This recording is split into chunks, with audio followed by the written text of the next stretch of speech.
মায়ার নবী কারো সম্মানে দাঁড়ান না, কিন্তু এই জায়গায় নবীজি দাঁড়ায় গেলেন। শুধু দাঁড়াইলেন তা না, বরং ওই মহিলার সম্মানে আল্লাহর নবী সাহাবায়ে কেরামের জামাত রেখে নবী দৌড় শুরু করে দিলেন। সাহাবায়ে কেরাম বলেন, আমরাও পিছনে পিছনে গেলাম, আমরাও নবীজির পিছনে পিছনে গেলাম। যাইয়া আমরাও অবাক হয়ে তাকায় রইলাম। ওই বৃদ্ধা মহিলাকে আমরা কোনোদিন দেখি নাই, কোনোদিন আমরা তাকে দেখি নাই, চিনিও না। কে সেই বৃদ্ধা মহিলা? বাঁকা হয়ে গেছি, কোমর বাঁকা হয়ে গেছি, লাঠিতে বর দিয়া হাঁটতে হয়।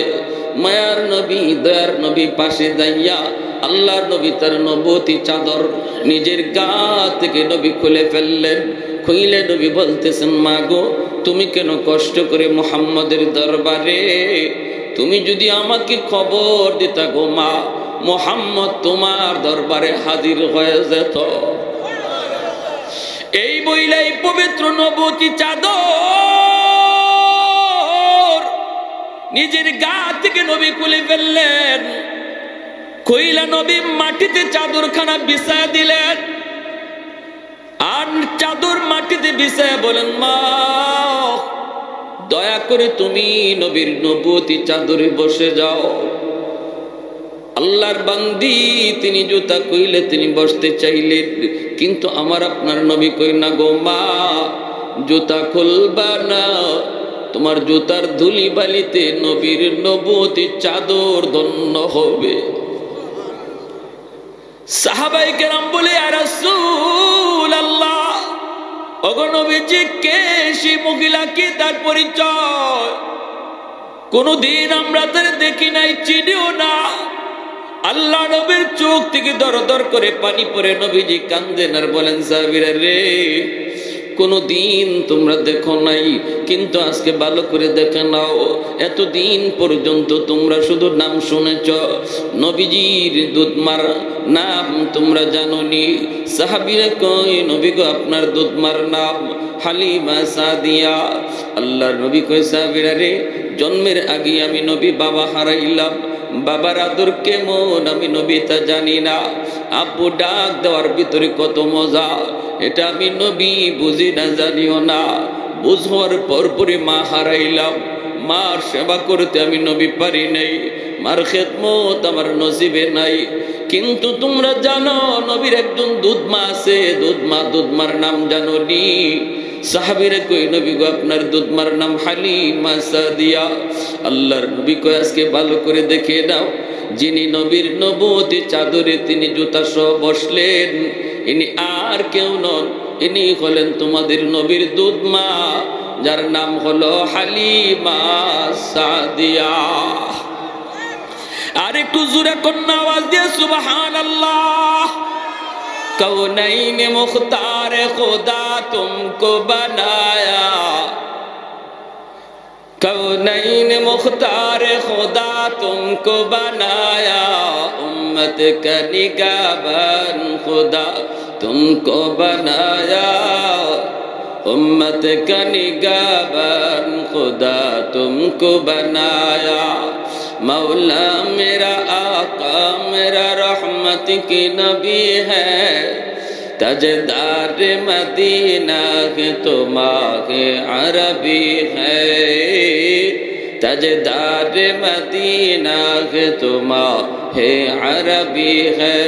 अशजार ने देते हैं नबूवत की शहादत, तशकीक कमर में है तो अंगुल की इशारा। अल्लाहु अकबर। जुरकन আবু হুরায়রার মা তিনি মুসলমান না, তিনি কাফের। আল্লাহ নবীর দরবারে আবু হুরায়রা যান, মা সেটা সইতে পারে না, মা সন্তানকে গালাগালি করে, বাধা দেয়, মুহাম্মদের কাছে তুমি যাও না, যাও না, যাও না। আবু হুরায়রা আল্লাহর নবীর কাছে আসলেন, আয়েশা নবীকে বলেন, নবী গো, আমার আম্মা তিনি কাফের, তিনি তো মুসলমান না, আপনার দরবারে আমাকে আসতে দেয় না, মুসলমান হয়েছে, আম্মা সেটা পছন্দ করে না। আল্লাহর নবী কয়, আবু হুরায়রা, মার জন্য বেশি বেশি দোয়া করো, যদিও তোমার মা তোমাকে বকা দেয়, তবু মার সাথে তুমি খারাপ আচরণ করতে পারবা না। আমার দরদি নবী মায়ার নবীর কথা শুন, একজন অমুসলিম মার সাথেও নবী বলতেছেন খারাপ আচরণ করা যাবে না। বাকি আমি নবীর কাছে তুমি দোয়া চাও, তুমিও দোয়া করো। আবু হুরায়রা বলে, ইয়া রাসূলুল্লাহ, তাহলে আমার আম্মার জন্য একটু আপনি দোয়া করেন। আল্লাহ নবীর সাথে সাথে হাত উঠিয়ে দিয়েছেন। সুবহানাল্লাহ। আল্লাহুম্মা ইহদি উম্মা আবি হুরায়রা, উম্মালিক আবু হুরায়রার আম্মাকে তুমি হেদায়েত দাও। আবু হুরায়রা নবীর সাথে হাত উঠাইলেন, যেই মাত্র মায়ার নবী তিনি আবু হুরায়রার মায়ের জন্য দোয়া শুরু করে দিলেন।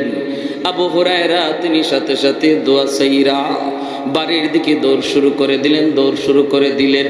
সাহাবীরা জিজ্ঞেস করে, আবু হুরায়রা, নবীর সঙ্গে হাত উঠাইলা, এখন তুমি হাত সাইরা আবার দৌড় শুরু করে দিয়েছো, কারণ কি? আবু হুরায়রা কয়, আমি দেখতে চাই আমি বাড়িতে আগে যাই নাকি নবীর দোয়া আগে যায়। দরজার সামনে যে আবু হুরায়রা হাজির, দরজার সামনে যায় দেখি মা দরজা বন্ধ। ডাক দে মা, ভিতর থেকে মা আওয়াজ দেয়, কয় আবু হুরায়রা একটু অপেক্ষা করো বাবা, আমি গোসল কইরা নেই। আল্লাহু আকবার। মা গোসল করে পবিত্র হইতেছি, একটু অপেক্ষা করো। গোসল হইয়া মা পবিত্র হইয়া দরজাটা কইলা দিলেন। আবু হুরায়রার দিকে মা তাকায় কয়, বাবা আবু হুরায়রা, আমাকে তাড়াতাড়ি নবীর দরবারে নিয়ে যাও। সুবহানাল্লাহ, আরেকটু জোরে সুবহানাল্লাহ। এজন্য বলতেছি রে ভাই যুবক, ইসলাম বাপমার কদর যতটুকু শিখায় অন্য ধর্মে তা শিখায় না, তা বলেও না। আমার আল্লাহ যা বলেছেন, নবী যা দেখাইছেন, নবী যা বাস্তবে শুনাইছেন, এমনটা কোন ধর্মে পাওয়া যায় না, কোন মনীষীর দ্বারা পাওয়া যায় না। ইসলাম মা হিসাবে নারীদের সম্মান দিয়েছে, স্ত্রী হিসাবে নারীদের সম্মান দিয়েছে, বোন হিসাবে নারীদের সম্মান দিয়েছে, মেয়ে হিসাবে নারীদের সম্মান দিয়েছে। আওয়াজ দিয়ে বলেন ঠিক কি না? আল জান্নাতু তাহতা আকদামিল উম্মাহাত। নবী বলেন, যুবকের দল, কার সাথে বেয়াদবি করো, কার মনে কষ্ট দাও, কারে তুমি যন্ত্রণা দাও, কারে তুমি বাদ দাও না, কার গায়ে হাত উঠাও, তার পায়ের নিচে আল্লাহ তোমার জান্নাত রেখে দিয়েছে। যার কলিজায় তুমি বেতা দিয়ে তুমি আল্লাহকে পাইতে চাও রে যুবক, আল্লাহর নবী রহমতের নবী কয়, কোনদিন তোমার সেই জান্নাত মিলবে না যদি মার কলিজায় ব্যথা থাকে, বাবার কলিজায় যদি ব্যথা থাকে, যদি বাপ মার কলিজায় ব্যথা থাকে। এ যুবক মনে রাখো, মায়ার নবী কয়, তিন ব্যক্তির দোয়া বদদোয়া আল্লাহর দরবারে সরাসরি কবুল। সালাসাতুন দাওয়াতুম মুস্তাজাবাতুন লা শাক্কা ফীহ, দাওয়াতুল মাজলুম ওয়া দাওয়াতুল মুসাফির ওয়া দাওয়াতুল ওয়ালিদ আলা ওয়ালাদিহি। মজলুমের দোয়া বদদোয়া, মুসাফিরের দোয়া বদদোয়া, বাপ মারা দোয়া বদদোয়া। এই তিন ব্যক্তির দোয়া আল্লাহর নবী বলেন সরাসরি আল্লাহর দরবারে কবুল হয়ে যায়। মুসাফিরের মনে কষ্ট দিও না, মুসাফিরের কাছ থেকে দোয়া নিও, আল্লাহর দরবারে মুসাফিরের দোয়া কবুল। মজলুমের অন্তর থেকে আহ শব্দ বের করায়ও না। গায়ে তোমার শক্তি আছে, গোষ্ঠী তোমার বড়, টাকা পয়সা তোমার বেশি, ক্ষমতা তোমার অনেক, এই বইলা তুমি সমাজের কোনো দুর্বল মানুষের গায়ে হাত উঠাইও না, তারে ধমক দিও না রে গোলাম।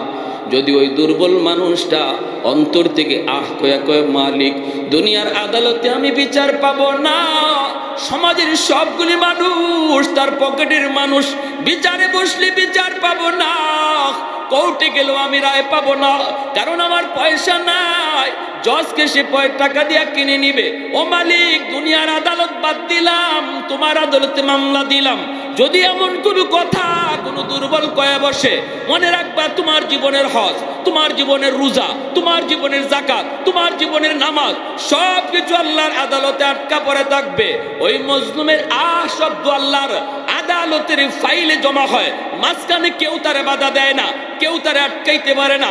ঠিক তেমনি ভাবে বাপ মার অন্তরের থেকে দোয়া, এই দোয়াও আল্লাহর দরবারে সরাসরি কবুল। বাপ মার অন্তরের বদদোয়া এটাও আল্লাহর দরবারে সরাসরি কবুল। তোমার জীবনে কেন সফলতা পাও না, কেন তুমি লাভ দেখো না, কেন তুমি সামনে অন্ধকার পাও? দেখো না জীবনের পাওয়ার হাউস থেকে লাইন কাটা নাকি লাইন ওকে। এই যে লাইট লাগাইলাম, লাইট লাগাইছি, জ্বলবে কি জ্বলবে না পরে চিন্তা করতে হবে। ফ্যান লাগাইলাম, চালাইতে যদি হয় পাওয়ার হাউস থেকে যদি লাইন ওকে করি তাহলে এই লাইট জ্বলবে, ফ্যান ঘুরবে। যদি আমি পাওয়ার হাউস থেকে লাইন ওকে না করি এই লাইট কিন্তু জ্বলবে না, ফ্যান কিন্তু ঘুরবে না। যদি এই লাইট জ্বালাইতে হয়, ফ্যান যদি ঘুরাইতে হয়, পাওয়ার হাউস থেকে লাইন ওকে করো। তোমার আমার জীবনে আল্লাহ পাক কিছু বাতি লাগায় দিছে, ওই বাতিগুলা যদি যুবক তোমার জীবনে জ্বালাইতে হয় তাহলে জীবনের পাওয়ার হাউস হলো বাপ মা। ওই বাপ মা থেকে লাইন জীবনের ওকে রাখো। জীবনের বাতি জ্বালায় দিবে কে? আর একটু জোরে মালিকের নাম কে? জীবনের বাতি জ্বালায় দিবে কে? লেখাপড়ায় বরকত পাইবা, ব্যবসায় সফলতা পাইবা, চাকুরিতে প্রমোশন পাইবা, ফসলাদিতে তুমি বরকত পাইবা। সন্তানকে আল্লাহ তোমার সন্তানকে মানুষের মতো মানুষ বানাবে। হায়াতের ভিতরে আল্লাহ বরকত বাড়ায় দিবে, রিজিকের ভিতরে আল্লাহ বরকত বাড়ায় দিবে। তাফসীরের কিতাবের ভিতরে লিখেন বাপ্পার দোয়া যেই সন্তানের উপরে থাকে, এক নাম্বার ফায়দা দুনিয়াতেই আল্লাহ তার হায়াতের ভিতরে বরকত বাড়ায় দেয়। অ্যাক্সিডেন্ট হয়ে যাওয়ার কথা এরপরও হবে না, টাটা মাথায় পড়ার কথা এরপরও আল্লাহ ফালাবে না যদি বাপ মার দোয়া পিছনে থাকে। সুবহানাল্লাহ, আর একটু জোরে কন্যা সুবহানাল্লাহ। আর যদি বাপ মার বদ্ধ অন্তর থেকে আসে রে যুবক, যা হওয়ার ছিল না বিপদ, এই বিপদটাও তোমার উপরে এসে পড়ব, এটাও তোমার উপরে এসে পড়ব। লেখাপড়ার ভিতরে তুমি বরকত পাইবা না। এজন্য যুবক বলতেছে একটু মনোযোগ দিয়ে শুনো, আল্লাহ বলতেছেন এ দুনিয়ার সন্তানের দল কেমন করে তোমরা বাপ মার সাথে ভালো আচরণ করবা আমি আল্লাহ নিজে তাফসীর করে বলতেছি শোনো। ইম্মা ইম্মা বইলা আল্লাহ নিজে তাফসীর শুরু করে দিলেন। ইম্মা ইয়াবলুগান্না ইনদাকাল কিবারা আহাদুহুমা আও কিলাহুমা ফালা তাকুল লাহুমা উফ ওয়ালা তানহারহুমা ওয়াকুল লাহুমা কাওলান কারীমা। আল্লাহ পাক বলেন বিশেষ করে তোমার মা তোমার বাবা যখন বৃদ্ধ বয়সে উপনীত হয়, বৃদ্ধ বয়সে মা আর বাবা অনেক দুর্বল হয়ে যায় রে যুবক। মনে রাখবা বৃদ্ধ বয়সে বাবার গায়ে শক্তি নাই, মার গায়ে শক্তি নাই, বাবার রুজি করার ক্ষমতা নাই, পয়সা কামাই করার ক্ষমতা বাবার নাই। ওই বৃদ্ধ বয়সে মানুষ শিশু বাচ্চার মতো হয়ে যায়, ঠিক না? বৃদ্ধ বয়সী মানুষগুলি শিশু বাচ্চার মতো হয়ে যায়। শিশু বাচ্চাটা যেমন শিশুকালে কিছু করতে পারে না, বাবা মার চেহারার দিকে তাকায় থাকে, একটু আদর করলে পরে বাবার কুলি যায় বসে, শাসন করলে পরে দূরে চলে যায়। ঠিক তেমনি ভাবে বৃদ্ধ বয়সী বৃদ্ধ মা বৃদ্ধ বাবা সন্তানের চেহারার দিকে ওইভাবেই তাকায় থাকে। যখনই সন্তান আব্বু কয়ে ডাক দেয়, আম্মু কয়ে ডাক দেয়, তখনই বৃদ্ধ বাপ মার কলিজাটা খুশিতে ভরে যায়। যখনই মুখ বইরা আব্বা আম্মা কয়া ডাক দেয় তখনই বাপ মার দিল খুশি হয়ে যায়। কারণ বৃদ্ধ বয়সে তারা একদম অসহায়। সন্তান যদি বাজার থেকে বাবার জন্য ঔষধ কিনে আনে তবেই তো বাবা ঔষধ পায়। বাবার নিজে ঔষধ কেনার ক্ষমতা নাই। বাবার ডায়াবেটিস, বাবার প্রেসার, মায়ের প্রেসার। সন্তানের চেহারার দিকে তাকায় থাকি। বাজার থেকে সন্তান যদি বাবার জন্য মায়ের জন্য শীতের কাপড় আনে তবেই তারা শীতের কাপড় পায়। শিশুকালেও একদিন তোমার এমন অবস্থা ছিল, বাবা যদি তোমার জন্য ঔষধ আনতো তবেই তুমি ঔষধ পাইতা। শীতের কাপড় যদি বাবা আনছে তবেই তুমি পাইছো। এ যুবক, শিশুকালে কিন্তু মনে রাখো তোমার বাবার নিজের কাপড়টা আগে কিনে নাই, শীতের কাপড় সবার আগে সন্তানের জন্য কিনছে। ঔষধটা যদি কিনছে নিজেরটা আগে নয়, নিজেরটা আগে কিনে নাই, আগে সন্তানের ঔষধটা আগে কিনছে, পকেটে টাকা না থাকলে ধার করছে, ঋণ করছে, এরপর সন্তানের জন্য ঔষধ নিয়ে আসছি। আল্লাহ পাকের জন্যই বৃদ্ধকালের কথাটা আলাদাভাবে উল্লেখ করে বলতেছেন, দুনিয়ার সন্তানের দল বৃদ্ধ বয়সে বাপ মার দিকে আলাদা নজর রাখো। শিশুকালে তোমার মা তোমার বাবা যেইভাবে তোমার জিনিসটা আগে পূরণ করেছে, বৃদ্ধ বয়সে বাপ মার জিনিসটাও তুমি আগে পূরণ করবা। وَيَسْأَلُونَكَ مَاذَا يُنْفِقُونَ قُلْ مَا أَنْفَقْتُمْ مِنْ خَيْرٍ فَلِلْوَالِدَيْنِ وَالْأَقْرَبِينَ। পবিত্র কুরআনুল কারীমের সূরা বাকারার ভিতরে আল্লাহ বলে, ও বন্ধু, মানুষেরা তোমাকে জিজ্ঞেস করে সম্পদ কোন খাতে ব্যয় করবে, টাকা পয়সা কোন জায়গায় খরচ করবে। আমি আল্লাহ 5টা জায়গার কথা বইলা দেই। তোমার বেতনের টাকা দিয়া তুমি কি কাজ করবা, তোমার রুজির টাকা দিয়া তুমি কোন জায়গায় খরচ করবা। আল্লাহ পাক বলে, বন্ধু, তোমাকে মানুষ জিগায়, জবাব তুমি দাও, তোমার দেওয়া লাগবে না, আমি আল্লাহ জবাব দিতেছি। আল্লাহু আকবার জোরে বলেন। ফালিলওয়ালিদাইন, আল্লাহ বলেন, বন্ধু মানুষদের কি জানায় দাও, নিজের টাকা সবার আগে খরচ হবে বাপ মার জন্য। নিজের টাকা সবার আগে খরচ হবে কার জন্য? সবার আগে খরচ হবে কার জন্য? কথাটা কার? আর একটু জোরে কোন কথাটা কার? তাহলে বাজারে গিয়ে যদি আমি দেখি ঔষধ আমারও লাগে, আমার আব্বারও লাগে, পকেটে টাকা আছে অল্প, একজনের ঔষধ কিনলে আরেকজনেরটা কেনা যায় না, তাহলে বলুন আমার আল্লাহর কথা যদি আপনি মানেন, নিজের ঔষধটা আগে কিনবেন না বাবারটা? বুঝা বলেন, বুঝা জরুরি। আমার স্ত্রীর ঔষধ লাগে, আমার মায়ের ঔষধ লাগে, কিনা যাবে শুধু একজনেরটা, পকেটের টাকা কম, তাহলে বলুন কারটা আগে, স্ত্রীরটা না মায়েরটা? আওয়াজ আসতে হয়েছে, সবাই কয় না? বউয়েরটা না মায়েরটা? কথাটা কার? আর একটু জোরে কথাটা কার? শীতের কাপড়ের প্রয়োজন আমার সন্তানেরও, কলিজার টুকরো সন্তান, শীতের কাপড়ের প্রয়োজন আমার সন্তানেরও, আমার বাপ মারও। কিনা যাবে একজনের, বলুন তার সন্তানেরটা কিনবো না বাপ মারটা? বাপ মারটা। আল্লাহ বলেন, ওয়ায়াসআলুনাকা মাযা ইউনফিকুন কুল মা আনফাকতুম মিন খায়র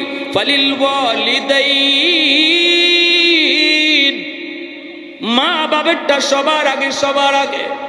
এজন্য এর যুবক আল্লাহ পাক রব্বুল আলামিন পরিষ্কার ভাষায় তিনি বলতেছেন, ও দুনিয়ার সন্তানের দল, বৃদ্ধ বয়সে বাপ মার দিকে আলাদা নজর রাখবা। আহ উহ শব্দটা মুখ দিয়ে বের করাবা না, এমন কোন আচরণ তুমি কইরো না রে গোলাম, যে আচরণে তোমার আম্মার মুখ থেকে আহ শব্দ বের হয়, বাবার জবান থেকে উফ শব্দটা বের হয়, এমন উফ শব্দটাও মুখ থেকে বের করায়ও না।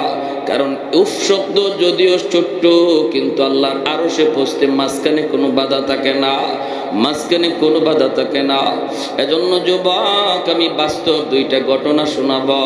এই দুনিয়াতে বাপ মার সেবা কইরা কে কত বড় হইছে, আর বাপ মার সাথে বেয়াদবি কইরা কে কি পরিমাণ ক্ষতিগ্রস্ত হয়েছে, কি পরিমাণ শাস্তি দুনিয়াতে নগদ পাইছে। বাস্তব 2টা ঘটনা শোনাবো। কারা কারা শুনতে রাজি আছেন একটু হাত উঠে আল্লাহকে দেখা। আল্লাহ তুমি কবুল করো, জোরে বলি আমিন। আর একটু জোরে বলি আমিন। ওয়াজ করুনি নাম শুনছেন নি আপনারা? ওয়াজ করুনি, ওয়াজ করুনি। আল্লাহর বহুত বড় ওয়ালি, ইয়ামেনের করণ এলাকায় থাকেন বৃদ্ধা মা, মাকে নিয়ে ওয়াজ করুনি জঙ্গলের মধ্যে থাকেন, উটটা খালি করেন, মার খেদমত করেন, মার সেবা করেন। এইদিকে মদিনায় আমার নবী রয়, দয়ার নবী মদিনাতুল মুনাওয়ারায় আসার জন্য ওয়াজ করুনি, মায়ার নবীকে দেখার জন্য তিনি পাগল, কারণ তিনি তো মায়ার নবীর আশিক। মাকে বলতেছেন, মা গো আমি তো মদিনায় যেতে চাই, আমার মায়ার নবীর এক নজর দেখতে যাব। মা বলতেছে, বাজান তুমি তো নবীকে দেখতে যাবা, ভালো কথা, কিন্তু আমি মাকে কার কাছে রেখে যাইবা? আমি মার খেদমত কে করবে? আমি তো ঠিক মতো হাঁটতে পারি না, চলতে পারি না রে বাজার। ওয়াজ করিনি কই মা তোমার কষ্ট হলে আমি মদিনায় যাব না, আমার নবীকে দেখতে তিনি যাইতে পারেন না, কারণ মায়ের খেদমতের কষ্ট হবে, অসুবিধা হবে।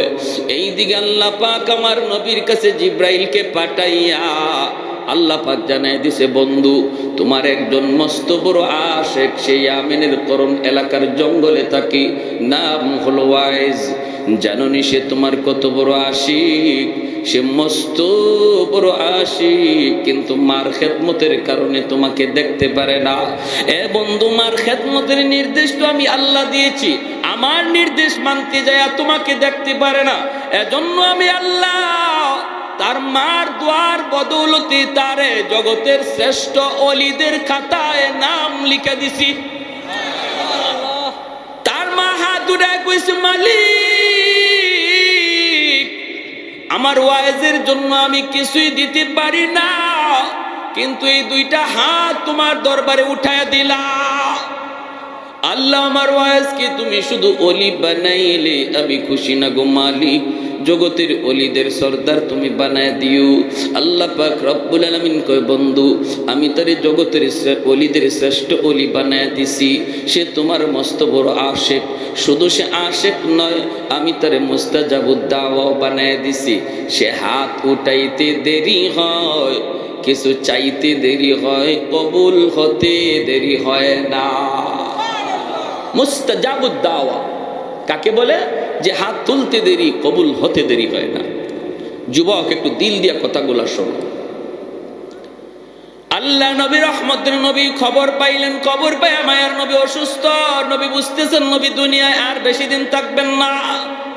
ওই অবস্থায় নবী বলেন, উমর কোথায়? আলী দিকে আসো,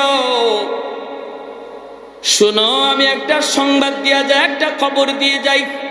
আমার একজন মস্ত বড় আশিক ইয়ামেনের করণ এলাকার জঙ্গলে থাকে, নাম হলো ওয়াইজ। ওমর, আমার আল্লাহ আমাকে জানাইছেন সে আমার মস্ত বড় আশিক। শুধু আশিক না, আল্লাহ তারে ওলি বানাইয়া মুস্তাজাবুদ দাওয়া বানায় দিছে। এ ওমর, আমার ইন্তেকালের পর আমার পরনের জুব্বাটা আমি তাকে হাদিয়া দিলাম, হাদিয়া।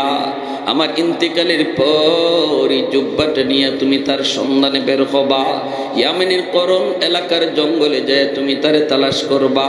তালাশ কইরা আমার পরনের এই জুব্বাটা তুমি তারে দিয়ে দিবা। জানোনি এত বড় মাকাম, এত বড় মর্যাদা সে কেমনে লাভ করেছে? শুধু মাত্র মার দোয়ার বদৌলতে। হযরত ওমর কয়, নবী গো চিনবো কেমন করে? আল্লাহ নবী কয়, তার চেহারাটা এমন, তার বডিটা এমন, তার চুলটা এমন, তার হাতটা এমন, তার পাটা এমন। হাতের ডান হাতের তালুতে একটা সাদা দাগ দেখতে পাইবা।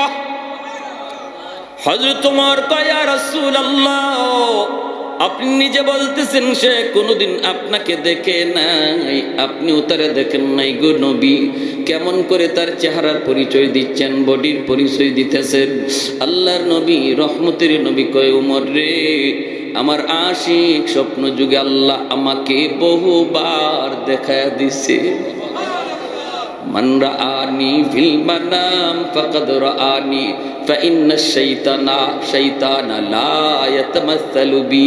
আল্লাহর নবী রহমতের নবী বলেন, কেউ যদি স্বপ্নে আমি নবীকে দেখে যেন সে বাস্তবেই আমাকে দেখলো, আর যে স্বপ্নে নবীকে দেখলো তার জন্য জাহান্নাম হারাম হয়ে যায়।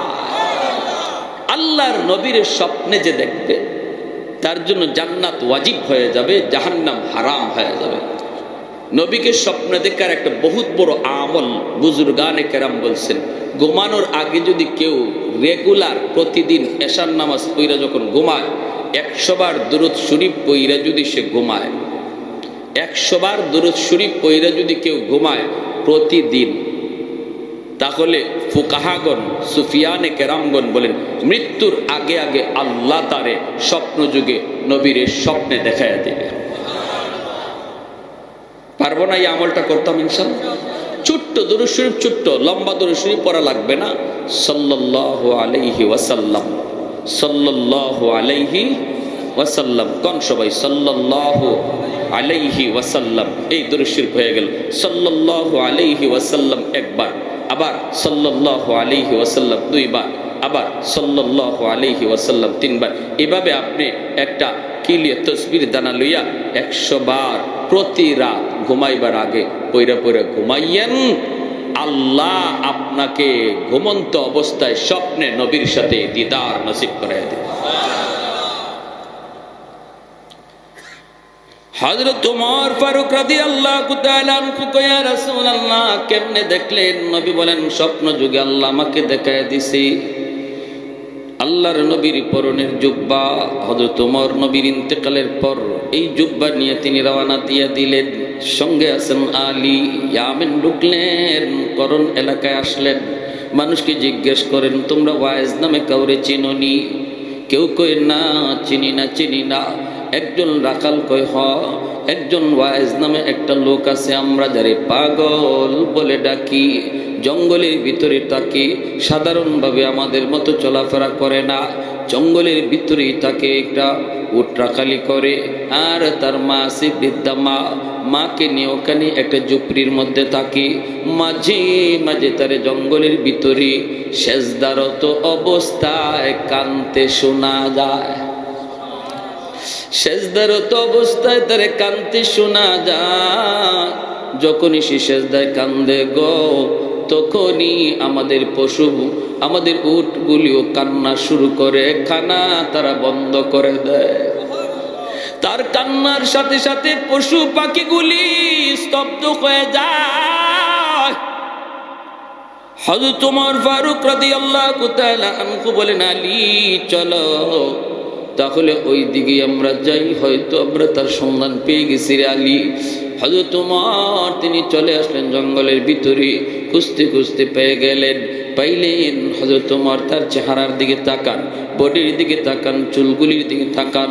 তাকায় হযরত ওমর তিনি দেখতেছেন আল্লাহর নবীর বলে দেওয়া বিবরণ 100 তার সাথে মিলতেছে। তখনই হযরত ওমর বলে, আপনার নাম ওয়াইস, আল্লাহর নবী আপনার কাছে আমাদেরকে পাঠাইছে। এই কথা বলতে ওয়াজ করিনি, কয় নবীজি ওয়াজের কাছে আপনাদেরকে পাঠাইছেন, আমি সেই ওয়াজ না। আল্লাহু আকবার জোরে কর। আমি এত বড় হতে পারি না, এত বড় হতে পারি নাই যে আমার খুঁজে নবী লোক পাঠায় দিবে। সুবহানাল্লাহ। খাঁটি আল্লাহওয়ালারা তাদের উইলায়াতকে গোপন রাখতে চায়, ঠিক কি না? খাঁটি আল্লাহর ওলি যারা, এরা সবসময় গোপন থাকাকে পছন্দ করে, প্রকাশ হতে চায় না। আর বেজাল যেখানে আছে এখানে খালি ফটর ফটর, বেজাল যেখানে আছে এখানে খালি অ্যাডভার্টাইজ, এখানে খালি সাইনবোর্ড, এখানে খালি ব্যানার। আছে না নাই? আশিকে রসুল, মাহবুবে খুদা, গাউসে হামদানি, কুতুবে রব্বানি, সারা শরীরে সুলকানি, নাম আর খুঁজে পাওয়া যায় না। কিরে নাম কই? নাম দিয়ে কি হইব? টাইটেল ফল, টাইটেল দেখো না, নাম দিয়ে কি হইব? কিন্তু খাঁটি আল্লাহর ওয়ালি যারা, এরা নামের আগে পিছে তো টাইটেল লাগায় না, ঠিক কিনা জোরে কন?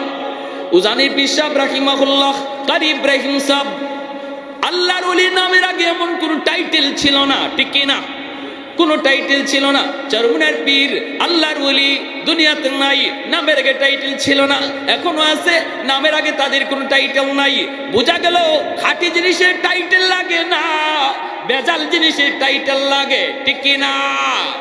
ভাইরা বন্ধুরা, এজন্য বলতেছিলাম, মনোযোগ দিয়ে শুনো। যেই মাত্র দেখা যায় হযরত ওমর নিজের পরিচয় দিয়ে বলতেছেন, আমি হলাম আল্লাহর নবীর সাহাবী ওমর, ইনি হলেন নবীর সাহাবী আলী। আমার নবী, দয়ার নবী, তিনি দুনিয়াতে নাই, নবী ইন্তেকাল করেছেন। আল্লাহর নবীর ইন্তেকালের খবর পেয়ে ওয়াজ করিনি কাঁদতে শুরু করলেন। এরপরে বলতেছেন, মায়ার নবী তার পরনের জুব্বাটা আপনাকে হাদিয়া দিয়া দিছেন।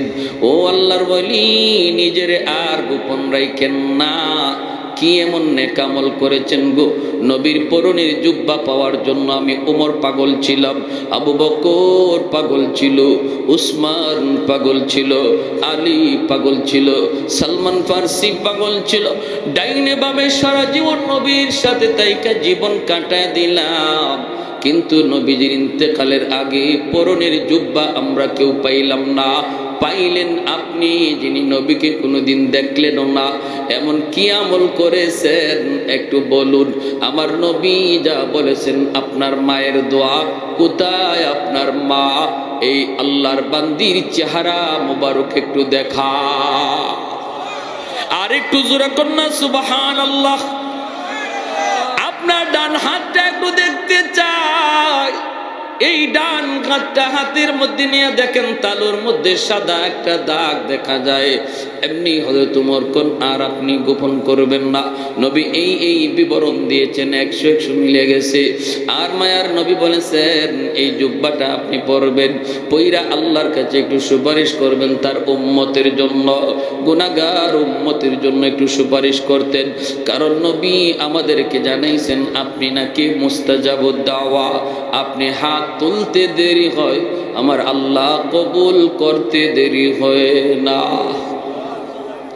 ওয়াসকুরুনি, নবীর পরনের জুব্বা হাতের মধ্যে লইয়া তিনি দৌড় দিয়া চলে গেলেন জঙ্গলের ভিতরেরই যুবক, চলে গেলেন জঙ্গলের ভিতরে। যাইয়াই তিনি সেজদায় পড়ে গেলেন। সেজদায় পড়ে বলতেছেন, মালিক, ও মালিক, তোমার আমার গোপন রহস্য কেন তুমি জানাইছো তোমার বন্ধুরে? সুবহানাল্লাহ। তোমার আমার গোপন রহস্য, তোমার আমার গোপন সম্পর্ক কেন তুমি তোমার বন্ধুরে জানাইছো? আল্লাহ যখন জানাইছো, তাহলে আমিও তোমার সাথে বায়না ধরলাম, মাথা উঠাবো না, নবীর পরনের জুব্বাও আমি গায়ে দেব না, যতক্ষণ পর্যন্ত তোমার বন্ধুর সমস্ত উম্মতকে তুমি মাফ না করবা। আল্লাহু আকবার। মাথা জমিনে ঠেকায় দিছি আমি পাগল, মাথা জমিন থেকে উঠাবো না যতক্ষণ পর্যন্ত গোটা উম্মতে মুহাম্মদের মাফ না করবা। আল্লাহ পাক রব্বুল আলামিন কয়, পাগল তুমি কি কও? ও ভাইরা বন্ধুরা, এটা কেমনে কয়? আল্লাহ পাকের সঙ্গে আল্লাহর ওলিদের অন্তরে অন্তরে কথা হইতো, আল্লাহ পাক অন্তরের ভিতরে কথা জমায়ে দিত। রব্বুল আলামিনের এরকম ভাবে আল্লাহ পাকের কথা আসলো। ওরে পাগল না হয় না, কত আছে মদকুর, কত আছে গাঞ্জাকুর, কত আছে বাপ মারে কষ্ট দেয়, মারে কান্দায়, বাবারে কান্দায়, কেমন করে আমি সবরে মাফ করি? আল্লাহ পাক কয়, যা পাগল, আমি তোমার খাতিরে 10% আমি উম্মত মাফ করে দিলাম। ওয়াজ করিনি কয়, মালিক আমি 10% 20% বুঝি না, 100% বুঝি, 100%। আল্লাহ বলে, যাও পাগল, তোমার সুপারিশে আমি আল্লাহ 20% উম্মত মাফ করে দিলাম। ওয়াজ করিনি কয়, মালিক আমি মানি না। আল্লাহ বলে, যাও 30 ভাগ উম্মত মাফ করে দিলাম। তখনও কয়, মানি না, মানি না। 40 ভাগ উম্মত মাফ করে দিলাম। এইদিকে আমার ভাইরা হযরত ওমর, হযরত আলী অপেক্ষায় থাকতে থাকতে কয়, কিরে আলী, ওয়াজ করুনি গেল কোথায়? চলো তাড়াতাড়ি চলো, একটু খবর নেই। তারা দুজন চলে আসলেন ঝুপড়ির ভিতরে। আইসা দেখে ওয়াজ করুনি সেজদায় পড়ে কার সাথে যেন বিড়বিড় করে কথা কয়। সেই কথা আর কারোর সাথে নয়, এই কথা তো কয় মাওলার সাথে। সেজদার মধ্যে আল্লাহ পাক বান্দার সবচেয়ে কাছে চলে আসে। জোরে কোন সুবহানাল্লাহ। আল্লাহ নবী কয়, সেজদার মধ্যে আল্লাহ পাক তার বান্দার খুব বেশি কাছে চলে আসে। এজন্য সেজদার হালতে আল্লাহর কাছে যা চাইবা আল্লাহ তাই পূরণ করে দিবে। ওয়াজ করুনি সেজদা যায় কার সাথে বিড়বিড় করে যেন কথা কয়। হযরত ওমর আইসা ডাক দিয়া দিলেন, ও আল্লাহর ওলি, কোথায় আমাদেরকে রেখে আপনি চলে আসলেন? যেই মাত্র ডাকটা দিলেন, সাথে সাথে আল্লাহর সাথে কথা কওয়ার যে লাইন ছিল, লাইনটা কাট আপ হয়ে গেছে। ওয়াজ করুনি সেজদা থেকে ওইটা বলতেছে, গো নবীর সাহাবী, আর একটু সময় যদি আপনারা ধৈর্য ধরতেন, তাহলে আমি আমার মাওলার কাছ থেকে 100 ভাগ উম্মত মাফ করায়া লইতাম। मैं तालिब मौला हूँ मेरे इश्क़ निराला, मैं तालिब मौला हूँ मेरे इश्क़ निराला, है जुमला जहां जिनके तजल्ली से उजाला, है जुमला जहां जिनके तजल्ली से उजाला। मादर्द जहां गैर खुदा यार नदारम, जुज़ याद खुदा ही चे दिगर कार नदारम, जुज़ याद खुदा ही चे दिगर कार नदारम। মা মস্তে শুভ। আমার ভাইরা বন্ধুরা জন্য মনোযোগ দিয়ে একটু খেয়াল করে কথাগুলি শোনো। মায়ের দোয়ার বদৌলতে ওয়াজ করে নিয়ে এত বড় সম্মানী, এত বড় ইজ্জতওয়ালা, এত বড় ওলি, এত বড় মুস্তাজাবুদ দাওয়া হইছে মায়ের দোয়ার বদৌলতে, ঠিক কিনা? এজন্যই ভাইরা আব্দুল কাদের জিলানী, খাজা মঈনুদ্দিন চিশতির মতো হাজারো আব্দুল কাদের জিলানীর যদি আপনি ঘরে দাওয়াত দেন আর উনাদেরকে দাওয়াত খাওয়ায় যদি বলেন হাত উঠে মোনাজাত করেন আমার জন্য, আর পাশের ঘরে যদি আপনার মা আপনার বাবা যদি তোমার জন্য হাত উঠায়, আমার মায়ার নবীর হাদিস, নবী বলেন আব্দুল কাদের জিলানীর দোয়া কবুল হবে কি হবে না কোনো গ্যারান্টি নাই, কিন্তু মার দোয়া বাবার দোয়া কবুল হবে এর গ্যারান্টি আছে। বাপ মার দোয়া কবুল হওয়ার গ্যারান্টি দিয়েছেন মায়ার নবী, যেই নবী জীবনে কোনোদিন মিথ্যা বলেন না, ঠিক কিনা জোরে বলেন। অতএব বাপ মার কাছ থেকে দোয়া নিও, যদি জীবনে সফলতা চাও, ব্যবসায় যদি উন্নতি চাও, যদি তোমার জীবনের বাতি তুমি জ্বালাইতে চাও, বাপ মার দোয়া ছাড়া বদদোয়া নিলে দুনিয়া অন্ধকার, আখিরাত অন্ধকার। একটা বাস্তব ঘটনা শুনেন, যেই সন্তান মারে কষ্ট দিয়েছিল, করাচির হযরত হাকিম আক্তার সাহেব রাহিমাহুল্লাহ, বহুত বড় আল্লাহর একজন বলি, তিনি করাচির জামে মসজিদে নামাজ পড়েন। হঠাৎ করে তিনি দেখলেন একটা যুবক কাপড় দিয়া ডান হাত পেঁচায় রাখছি, সুন্দর করে নামাজ পড়তেছে, সুন্দর করে রুকু দেয়, সাজদা দেয়, কিন্তু ডান হাত কাপড় দিয়ে পেঁচানো। এই দৃশ্য দেইকা আল্লাহর ওলি নামাজের পর যুবকরে ডাক দিলেন, যুবক তোমার নামাজটা বড় সুন্দর, তোমার রুকুটা বড় সুন্দর, তোমার সেজদাটাও বড় সুন্দর, কিন্তু ডান হাত কাপড় দিয়া কেন পেঁচায় রাখছো? যুবক বলতেছে, ও আল্লাহর ওলি, সে এক পিছনের করুণ ইতিহাস। আমার হাতের মধ্যে পচন শুরু হয়েছে, দুর্গন্ধ বের হয়, এত গন্ধ, এত দুর্গন্ধ, কাপড় দিয়ে যদি পেঁচায় না রাখি মসজিদের ভিতরে কেউ নামাজ পড়তে পারবে না, সবাই আমাকে মসজিদ থেকে বের করে দিবে, এজন্য কাপড় দিয়ে পেঁচায় রাখি। আল্লাহর ওলি বলেন, কেন তুমি কি ডাক্তার দেখাও না? যুবক বলে, ডাক্তার দেখানো শেষ, ভারত পাকিস্তানের সব ডাক্তার দেখানো শেষ, কেউ আমার রোগ ধরতে পারে না, কেউ রোগ ধরতে পারে না, পারে না, পারে না। আল্লাহর ওলি কয়, তাহলে অন্য দেশের ডাক্তার দেখাও না কেন? এমনি যুবক চুকির পানিটা চাইরা কান্দে আর বলতেছে, ও আল্লাহর ওলি, আমার বিশ্বাস হয়ে গেছে তামাম দুনিয়ার সমস্ত ডাক্তার যদি দেখানো হয় তবুও আমার রোগ ভালো হবে না, কারণ আমার আগুন লাগছে আসমানে, পানি যদি দেই জমিনে কোনদিন আগুন নিভবে না। আগুন লাগছে শেরপুর, পানি দেই ফরিদপুর, কোনদিন আগুন নিভবে না। আমার অসুস্থতা হলো, আমার রোগ হলো আসমানে, চিকিৎসা চলছে জমিনে, কোনদিন আমার রোগ ভালো হবে না। আল্লাহর ওলি করাচির হযরত হাকিম আক্তার সাহেব রাহিমাহুল্লাহ তিনি বলতেছেন, বাবা কি ঘটনা বলো? এই কথা বলতেই যুবক কান্না শুরু করে দিছি। যুবক বলতেছে, ও আল্লাহর ওলি, আমি আমার মায়ের গর্ভে একমাত্র সন্তান, জন্মের কিছুদিন পরই আব্বা মারা গেলেন, আমার নানা নানি মামা মামি আসছেন আমাকে অন্যত্র, আম্মাকে অন্যত্র নিয়ে বিয়ে দিয়ে দিবে, কিন্তু মা কয় না আব্বা আমি যাব না, আল্লাহ আমাকে একটা মানিক দিয়েছে, আমি আমার মানিকের চেহারা দেখে জীবন যৌবন কাটায় দেব, আমি আমার স্বামীর বাড়ি ছাড়ব না।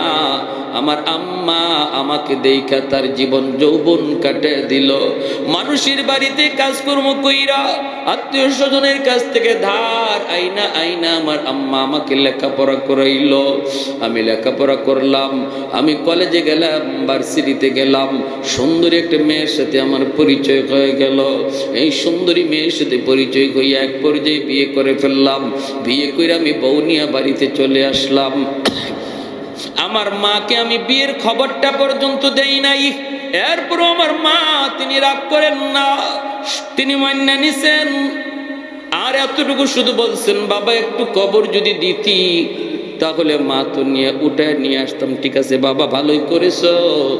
এই বইলে দুঃখিনী মা তিনি মাইনা নিছেন, কিন্তু আমার সুন্দরী শিক্ষিতা বউ আমার মাকে মা হিসাবে মেনে নিতে পারলো না। এমন আমাদের সংসার এমন আসেনি না নাই রে ভাই, আসেনি না নাই? আজকের দিনের বউয়েরা যদি শাশুড়িকে নিজের মা মনে করত, তাহলে সংসারে এত অশান্তি আসতো না। আর শাশুড়িও যদি নিজের বউটারে বউ মনে না করে নিজের মেয়ের মতো ভাবতো, তাহলে সংসারে এত অশান্তি আসতো। ভাইরা বন্ধুরা, এরপরে দেখা গেল কি, ওই যুবক বলতেছে আমি অফিস থেকে বাড়িতে যখন ঢুকি রাতের অন্ধকার, আমার কানে কানে আমার মায়ের বিরুদ্ধে আমার বউ আমার কানে কানে আমার মায়ের বিরুদ্ধে নালিশ দেয়, কান ফোড়া দেয়। আমার কান শুধু বাড়ি করে বাড়ি করে বাড়ি করে বাড়ি করে বাড়ি করে। আমি তো দুর্বল, মহব্বত করে ভালোবেসে বিয়ে করেছি, এজন্য আমি আমার বউয়ের প্রতি দুর্বল হইয়া মার রুমে ঢুইকা মারে বকাবকি করলাম। প্রথম রাতে বকাবকি করলাম। মা কইতেছে বাজান আমি কিছু বলি নাই, যা কইছে তোর বউয়ে কইছে। কিন্তু এরপরও মায়ের কথা বিশ্বাস করলাম না, বউয়ের কথা বিশ্বাস করলাম। ও আমার ভাইয়েরা রে যুবক, যদি নিজের জীবনের সাথে মিলে যায়, আল্লাহর দোহাই কথাটা দিল দিয়ে গ্রহণ করো।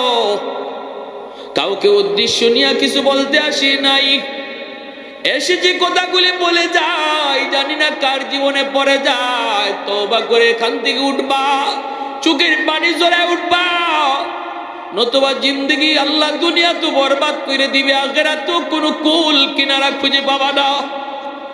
সাগরে হাবুডুবু খাওয়া একজন মানুষ যেমন ভাবে কোনো কিছু কুল কিনারা পায় না, যেই সন্তানের উপরে মার কষ্ট বাবার কষ্ট, সেও তার জিন্দগির আর গোটা জীবনটার ভিতরে সাগরে পড়া হাবুডুবু মানুষটার মতোই শুধু ঘুরবে, কুল কিনারা খুঁজে পাবে না রে যুবক, কুল কিনারা খুঁজে পাবে না। ভাইরা বন্ধুরা, ওই যুবক বলতেছে গল্লার বলি, প্রথম রাত গেল আমি বকাবকি করলাম, দ্বিতীয় রাতে আইসেই আমি মার গায়ে হাত উঠে ফেললাম। যেই মাত্র মার গায়ে হাত উঠাইছি, দুঃখিনী মা হাউ মাউ করে কান্না শুরু করেছে। আর বলতেছে বাজার আজকে বুঝি মার গায়ে তুই হাত উঠাই দিলি রে, এই হাতটা মা চুমায় চুমায় বড় করছি, তোর হাতের মধ্যে মায়ের কি পরিমাণ চুমা লেগে আছে তুই জানো না। আজকে হাত দিয়ে বুঝি মারে তুই মারলি, ঠিক আছে যা, আল্লাহ যেন তোর এই হাত আল্লাহ যেন ফসাইয়া দে, তুই যেন আমার জানাজার নামাজ পড়তে না পারো। ওই যুবক বলতেছে আল্লাহর বলি, আমি তখনই টের পাইছি আমার পায়ের নিচের জমিনটা কাইপে উঠছি। আমার তখনই বুঝ হয়ে গেছে মার দুটা বদ্ধ আল্লাহর আরশে পৌঁছে গেছে। আমার মায়ার নবী কয়, বাপ মার দোয়া বদদোয়া আল্লাহর আরশে পৌঁছতে মাঝখানে বাধা থাকে না, বদ্ধ আল্লাহর আরশে পৌঁছে যায়। ওই যুবক বলতেছে আল্লাহর ওলি, কিছুদিন পর অফিস থেকে খবর পাইলাম আম্মা মারা গেছে। আমি জানাজা পড়ার জন্য বাড়ির দিকে রওনা দিলাম, কিন্তু রাস্তাঘাটে এত সমস্যা হলো, অন্য কোনোদিন এত সমস্যা হয় না। বাড়িতে পৌঁছতে পৌঁছতে অনেক দেরি হয়ে গেল। আমি বাড়িতে ঢুকেই দেখি, গ্রামে ঢুকা মাত্রই দেখি মানুষজন একটা লাশ নিয়ে কবরস্থানের দিকে যাইতেছি। আমার বুঝ হয়ে গেছে জানাজা শেষ হয়ে গেছে মায়ের। মানুষজন অনেক অপেক্ষা করেছে, আর কত করবি। আমি ভিতরে যাওয়া মাত্রই লোকজন কয়, বাবা অনেক অপেক্ষা করেছি রে বাজার, আর কত করব আর কত করব। এই বইলা মানুষজন কবরে নিয়ে গেছে, আমিও কান্দি। মানুষকে বলি, বাবা তোমাদের কোনো দোষ না, এটা আমার কপালের লিখন। আমি তখনই বুঝে গেছি মার দুইটা বদদোয়া, একটা বদদোয়া কবুল হয়ে গেছে। তুই যেন আমার জানাজার নামাজ পড়তে না পারো। আমি তোমার জানাজা পড়তে পারি নাই, কত চেষ্টা করলাম, জানাজা তো পারি নাই। এইবার দ্বিতীয় বদদোয়াটা ছিল, তোর এই হাত যেন পৌঁছা যায়। আমি অপেক্ষায় আমি নিশ্চিত হয়ে গেছি মার দ্বিতীয় বদদোয়াটাও কবুল হয়ে যাবে। ওগো আল্লাহর ওলি, কিছুদিন পরে আমি দেখতে পেলাম আমার ওই হাতের মধ্যে একটা ফোঁড়া দেখা দিছে। ফোঁড়া, এই ফোঁড়া থেকে পচন শুরু হয়েছে। অ্যান্টিবায়োটিক খাই, অ্যান্টিবায়োটিক আনলাম, খাইলাম, কোনো লাভ হয় না। ডাক্তাররা নিজেরা বলতেছে আমরা তো কিছুই বুঝি না, কেন তোমার রোগ ভালো হয় না, কেন তোমার মুখ ভালো হয় না, আমরা তো বুঝি না। আমি ডাক্তারকে বললাম, ডাক্তার তোমরা আমাদের রোগ না ধরতে পারলেও আমি আমার রোগ ধরে ফেলেছি। আমার রোগ হলো আসমানে, চিকিৎসা চলছে জমিনে। সেই দিন থেকে পচন উপরে উঠে, খালি উপরে উঠে উপরে উঠে। এইবার আমার ওই সুন্দরী বউ, যার মহব্বতে বইরা আমি মার গায়ে হাত উঠাইছি, আমার ওই সুন্দরী বউটাও আমারে ফালাইয়া বাপের বাড়ি চলে গেছে। মানুষজন আমাকে বাড়ি থেকে বের করে দিয়েছে, আত্মীয় স্বজন আমাকে বের করে দিয়েছে। এখন আমি রাস্তায় রাস্তায় ঘুরি, মসজিদে মসজিদে যাই কান্না করি। ওগো আল্লাহর ওলি, ওগো আল্লাহর ওলি, এবার বলুন আমার কোনো মা পাওয়ার উপায় আসেনি, উপায় আসেনি। এ যুবক মনে রাখো, যদি বাপ মার কলিজায় তুমি ব্যথা দেও, তাহলে একমাত্র আল্লাহর কাছ থেকে মাপ পাওয়ার উপায় হলো মারে বাবারে আবার খুশি করা। এছাড়া বিকল্প কোনো লাইনে আল্লাহরে খুশি করা যায় না। কারণ হলো জান্নাতুল বাকি, মদিনার কবর, ঠিক না? মদিনা শরীফের কবরের নাম কি? জান্নাতুল বাকির পাশ দিয়ে আমার রহমতের নবী যান। সাহাবায়ে কেরাম নবীর সাথে হঠাৎ করে আল্লাহর নবী অন্তর চোখে দেখতে পেলেন একটা যুবক কবরের ভিতরে আযাব ভোগ করতেছে, আগুনে পড়তেছে, সাপের কামড় খাইতেছে, মা মা কয়ে চিৎকার করে কাঁদতেছে। আল্লাহ নবীকে আল্লাহ পাক দেখায় দিছে, সাহাবীরা দেখে না। কবরের আযাব আছে, আল্লাহ মানুষকে দেখায় না। কেন দেখায় না? যদি মানুষকে আল্লাহ কবরের আযাব দেখাইতো, তাহলে কবরের পাশ দিয়ে কেউ সাহস করে যাইতো না। রাতের বেলা দূরের কথা, দিনের বেলাও কেউ কবরের পাশ দিয়ে যাওয়ার সাহস করতো না। কবরস্থান দেখা যায়, এতটুকু দূরেও কেউ বাড়ি বানাইতো না যদি কবরের আযাব আল্লাহ মানুষকে দেখাইতো। দুনিয়ার নিজাম উল্টা পাল্টা হয়ে যাইতো। এজন্য মানুষকে আল্লাহ পাক কবরের আযাব দেখায় না। কিন্তু গরু ছাগল কবরের আযাব টের পায়। মাঝে মাঝে দেখবেন কবরস্থান থেকে গরু ছাগল দৌড় দেয়। আল্লাহ নবী রহমতের নবী কয়, সাহাবীরা আমি দেখতেছি যুবকের আযাব, চলো আমি নবী তোমাদেরকে নিয়ে একটু মুনাজাত করি। আল্লাহ নবী মুনাজাত করলেন, মালিক তোমার কাছে হাত বাড়াই দিছি গো আল্লাহ, দয়া করে তুমি যুবকের আযাব বন্ধ করো। আল্লাহ পাক রব্বুল আলামিন আযাব বন্ধ করে না। মায়ার নবী আবার হাত উঠাইছেন, সাহাবীরা আমিন আমিন বলেন। এবারও আযাব বন্ধ হয় না। নবী আবার হাত উঠাইছেন, তিনবার হাত উঠাইছেন, তখনও আযাব বন্ধ হয় না। এইবার নবী জানতে চাইলেন, মালিক আমি হাত উঠাইতে দেরি, কবুল হতে দেরি হয় না, আজকে কি হলো? আমার কি হাতের দাম তোমার কাছে কমে গেল নাকি? আল্লাহ তুমি একটু বলো। এই কথা বলতে আল্লাহ কয়, না বন্ধু, তোমার হাতের দাম কমে নাই বন্ধু। এই যুবকের মা এখনো দুনিয়ায় জীবিত, মার মনে ভীষণ কষ্ট। মা যতক্ষণ পর্যন্ত তারে মাফ না দিবে, আমি আল্লাহ তুমি বন্ধুর দোয়াও কবুল করব না। আল্লাহ নবী সাহাবীদেরকে বলেন, দৌড়ায় তার মারে সালাম দাও। সাহাবীরা দৌড়ায় যায় তার মাকে সালাম দিলেন। মহিলা আসলো, আল্লাহ নবী কইতেছেন, মা গো কবরটা চিনুনি? মহিলা কয়, নবী গো চিনি, এটা আমার সন্তানের কবর। আল্লাহ নবী কয়, মা এই সন্তান বুঝি তোমার ভীষণ কষ্ট দিয়েছে, যার কারণে কবরের মধ্যে আযাব ভোগ করতেছে গো মা। চিৎকার করে করে আম্মা আম্মা করে ডাকতেছি। ও গো মা, সন্তানের পক্ষ থেকে আমি তোমার কাছে মাপ চাইতেছি, তারে মাফ করে দাও। এই সন্তান তো তোমারই। কত রাত সন্তানের মাথার পাশে দাঁড়ায় দাঁড়ায় রাত কাটাইছো, কত চোখের পানি জড়ায় জড়ায় আল্লাহর কাছে কাঁদছো সন্তানের সুস্থতার জন্য। এই সন্তানকে তুমি একটু মাফ করে দাও না, কবরের মধ্যে আযাব ভোগ করতেছে। আমি রহমতের নবী, কেমনে যাই, কেমনে চলে যাই তারে আযাবে রাইখা? আমি তো রহমতের নবী। হাত বাড়াইছি একবার না তিনবার, আল্লাহ আমার হাত ফিরায় দিছে। তুমি তারে মাফ না করলে আল্লাহ আমার সুপারিশটাও কবুল করে না। এই কথা বলতেই মহিলার চোখ থেকে দর দর করে পানি ঝরা শুরু হয়ে গেল। মহিলায় কান্দে আর কই, নবী গো, আমি এরে মাফ করবো না, আমি এরে মাফ করবো না। কেন গো নবী জানেননি?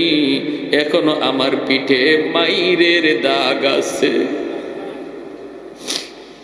আমার পিঠে এখনো তার আঘাতের দাগ আছে, মাইরের দাগ। না গো নবী, আমি দের মাফ করবো না। আল্লাহ নবী পড়ে গেলেন বেকায়দায়, নবী আল্লাহ, মার দিলটা শক্ত হয়ে গেছে, মায় মাফ করবে না। ও মালিক, আমি জানি বাপ মার দিল যত শক্ত হোক বেশিক্ষণ থাকে না। যদি সন্তানের বিপদ বাপ মা নিজের চোখে দেখে তাহলে কিন্তু দিল নরম হয়ে যায়। ও আল্লাহ, কবরের আযাবটা তুমি আমারে যেভাবে দেখাইছো এইভাবে তার মারেও দেখায়া দাও। সাথে সাথে আল্লাহ কয়, বন্ধু তোমার এই সুপারিশটা আমি আল্লাহ কবুল করলাম। এমনি কবরের আযাবের দৃশ্যটা আল্লাহ পাক তার মারেও দেখায় দিছে। মা যেই মাত্র দেখছে কবরের ভিতরে সন্তানের আযাব, সাপের কামড়, আগুনে পুরের দৃশ্য, সাথে সাথে মার দিল নরম হয়ে গেছে। মা চিৎকার দেয়া কয়, ও নবীজি, আমার কলিজায় যত ব্যথা ছিল আমি সব ভুলে গেছি। মায় মাফ করতে দেরি হয়েছে, আযাব বন্ধ হতে দেরি হয় না। তাহলে আপনারা বলুন, বাপ মারে কেউ যদি কষ্ট দেয়, এই কষ্ট দেওয়ার কারণে আল্লাহ নারাজ হয়ে রয়েছে। অতএব আল্লাহকে যদি রাজি করাইতে হয়, বাপ মারে খুশি না কইরা দুনিয়ার মানুষে খুশি করলো আল্লাহ রাজি হবে। আল্লাহর নবী কয়, শেষমেশ একটা হাদিস শুনেন, মান আসবাহা মুতিআন লিল্লাহি ফি ওয়ালিদাইহি, কোন সন্তান যদি রাতের বেলা মা আর বাবারে খুশি করে ঘুমায়, ভালো করে শুনেন, আল্লাহর নবীর হাদিস, রাতের বেলা যদি কোনো সন্তান বাপ মারে খুশি করে ঘুমায়, কিভাবে খুশি করবেন সেটা আপনার ইচ্ছা, আমি বলবো না এটা কেমনে, আপনি জানেন। পাশে বসে যদি মার সাথে একটু গল্প করেন, সন্তান তো মুখ ভরে আম্মা আব্বা কইয়া বেশি বেশি ডাক দিলেই বাপ মার দিল খুশি হয়ে যায়, ঠিক না? বাপ মারে খুশি করা পৃথিবীতে সবচেয়ে সহজ। শ্বশুর বাড়ির মানুষকে খুশি করতেও বোয়াল মাছ নিতে হয়, কিন্তু মারে আর বাবারে খুশি করতে আম্মা আব্বা, মুখটা বইরা আম্মা আব্বা ডাক ডাক দিয়া দেখো মার দিল খুশি হয়ে গেছে। আর আল্লাহ বলে, বান্দা যখনই তুই তোর মার দিল খুশি করবে, বাবার দিল খুশি করবে, আমি আরশের মালিক তোর উপরে খুশি হয়ে যায়। এটা আমার আরশ পর্যন্ত পৌঁছে যায়, আমি খুশি হয়ে যাই। রাতের বেলা যদি ঘুমানোর আগে তুমি এরকম খুশি করে ঘুমাইতে পারো, অথবা বাজার থেকে এখানে কমলা আইন, আম্মা আজকে কমলাটা তোমার জন্য আনছি, আব্বা আজকে খুব মিষ্টি কমলা পাইছি, আম্মা আব্বা তোমার জন্য আনছি, এই কথাটা কইয়া দেখো না বাবা কেমনে খুশি হয়, আমার সন্তান বাজারে গিয়ে আমার কথা ভুলছে না। রাতের বেলা যদি তুমি খুশি করে ঘুমাও, নবী বলেন সকাল হওয়া মাত্রই জান্নাতের দুইটা দরজা আল্লাহ তোমার জন্য খুলে দেয়। ওমান আসবাহা আসিয়ান লিল্লাহি ফি ওয়ালিদাইহি আসবাহা লাহু বাবান মাফতুহান মিনান নার। আর যদি রাতের বেলা কোনো সন্তান বাপ মারে আঘাত দিয়া ঘুমায়, আঘাত দিয়া, ভালো করে জানে দিনের বেলা সে এমনভাবে কথা কইছে যেই কথার কারণে বাবার কলিজায় ব্যথা পাইছে, মায়ের কলিজায় ব্যথা পাইছে, মা ঘুমাইতে পারে না, সন্তানের এই কথা শুনে মার ঘুমে ধরে না, বাবার ঘুম আসে না, বুড়া বুড়ি বৃদ্ধা বৃদ্ধ বাবা আর মা তারা ঘুমাইতে গেলে একজন আরেকজনের সান্ত্বনা দেয়, কান্দো না, এখন তো তাদেরই সময়, আমাদের সময় শেষ, আর কয়দিন বা দুনিয়া বাঁচবো। এই বইলা স্বামী স্ত্রীরে চোখের পানি মুইসা দেয়, আর স্ত্রী স্বামীর চোখের পানি মুইসা দেয়। এইভাবে তুমি বাবারে মারে কান্দাইয়া যে ঘুমাইতে গেছো রে যুবক, আমার মায়ার নবী দয়ার নবী কয় তোর বাপ মা ঘুমায় না আর তুই বুঝি ঘুমাইতেছ, সকাল হওয়া মাত্রই জাহান্নামের দুইটা দরজা আল্লাহ খুলে দেয়। নাউজুবিল্লাহ। এই রাত যদি মরণ হয় নিশ্চিত জাহান্নামে, এই রাত যদি যুবকের মরণ হয় নিশ্চিত জাহান্নামে। হে 100 বারও যদি হজ করে আয়, সারা জীবনও যদি হজ করে, এই নিশ্চিত জাহান্নামে। এই রাত্রে, যেই রাত্রে মারে কষ্ট দিয়ে ঘুমাইতেছে, আর যদি এই রাত তার মরণ হয়, এমন কোনো আমল নাই তারে জাহান্নাম থেকে ফিরাইতে পারে। এজন্য নবী বলেছেন সালাসাতুন কদ হারামাল্লাহু আলাইহিমুল জান্নাহ, আদ-দাইয়ুস মুদমিনুল খামর ওয়াল আক ওয়াদ-দাইয়ুস আল্লাযী ইউকিরু ফি আহলিহিল খুবুস। তিন ব্যক্তির জন্য জাহান্নাম জান্নাত হারাম, তিন ব্যক্তির জন্য জান্নাত হারাম। মদখুর, আরেক হলো বাপ মার অবাধ্য সন্তান, আরেক হলো দাইয়ুস। দাইয়ুস হলো ওই পুরুষকে বলে যে পুরুষ ঘরের ভিতরে স্ত্রী অসামাজিক অনইসলামিক কাজ করতেছে, বেপরদায় চলতেছে, আল্লাহরে নারাজ করতেছে, সন্তানেও করতেছে, বউও করতেছে, তার অধীনস্থ মানুষগুলা আল্লাহর অবাধ্য পথে চলতেছে, বেপরদায় বাইরিতেছে, এরপরেও যে পুরুষে বাধা দেয় না, এই পুরুষ হইল পুরুষ দাইয়ুস। এই পুরুষ হইল পুরুষ দাইয়ুস। নবী বলে এই পুরুষ দাইয়ুসের জন্য জান্নাত হারাম। যে তার স্ত্রীরে বেপরদায় দেখকেও বাধা দেয় না, যে তার মেয়েটারে বেপরদায় দেখকেও বাধা দেয় না, যে তার বোনটারে বেপরদায় দেখকেও বাধা দেয় না, খারাপ কাজ চোখের সামনে হয়, এরপরে যেই পুরুষ বাধা দেয় না, তার অধীনস্থ লোক অন্যায় কাজ করতেছে, এরপরেও তাদেরকে শাসন করে না, আল্লাহ নবী কয় সে হলো পুরুষ দাইয়ুস, তার উপরে জান্নাত হারাম হয়ে যায়। নাউজুবিল্লাহ। অতএব আমার ভাইয়েরা, বন্ধুরা, এবার আসুন আমাদের বাপ মা যাদের দুনিয়ায় জীবিত, আমরা তাদেরকে আজ রাত খুশি করব। আর যাদের বাপ মা দুনিয়ায় নাই, আমরা কি করব? একটা আমল নবী বলে দিচ্ছেন, মান জারা কবরা আবাইহি ফি কুল্লি জুমাতিন গুফিরা লাহু কুতিবা বাররান। রাওয়াহু আবু দাউদ শরীফের হাদিস। জুম্মার দিন যদি কেউ মা বাবার কবর জিয়ারত করে, জুম্মার দিন যদি বাপ মার কবর জিয়ারত করে, তাহলে আল্লাহ পাক রব্বুল আলামিন দুনিয়ার যদি সে বাপ মারে কোনো কারণে ইচ্ছা অনিচ্ছা কষ্ট দিয়া থাকে, আল্লাহ তারে মাফ কইরা বাধ্য সন্তানের তালিকাভুক্ত বানায় দেয়। এই যে কবরস্থানের উদ্যোগে আজকের মাহফিল, বলুন জুম্মার দিন আমরা জুম্মার নামাজ পইরা, অথবা জুম্মার দিন ফজর পইরা, অথবা না পারলে আসরের পরে জুম্মার দিন আমরা কবর জিয়ারত করতে কোন কোন আওলাদ রাজি আছেন? একটু হাত তুলে আল্লাহরে দেখা। আল্লাহ তুমি প্রতিটা হাতকে কবুল করো, জোরে বলি আমিন। ওয়া আখির দাওয়ানা আনিল হামদুলিল্লাহি রাব্বিল আলামিন। আল্লাহুম্মা সাল্লি আলা মুহাম্মদ ওয়া আলা আলি মুহাম্মদ কামা সাল্লাইতা আলা ইব্রাহিম ওয়া আলা আলি ইব্রাহিম ইন্নাকা হামিদুম মাজিদ। আল্লাহুম্মা বারিক আলা